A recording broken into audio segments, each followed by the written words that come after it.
Hello বন্ধুরা, সবাই কেমন আছেন? তো দেখতে পারতেছেন আজকে আমাদের ছোট্ট একটা বাগানে কত ধরনের ফসল আছে। সো দেখতেও পারতেছেন আসলে নিজে চাষ করা বাজারে কিনে আনা অনেক পার্থক্য আছে। বাজারের সবজিগুলা আর আমাদের চাষ করা সবজিগুলা খেতে আলাদাই সুস্বাদু।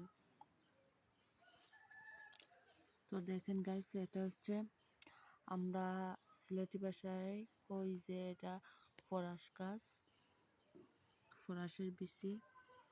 তো দেখেন গাইস কত সুন্দর করে লান টান নিয়ে এগুলা ফুলও দিয়ে দিছে, শুধু ফরাসের গাছ।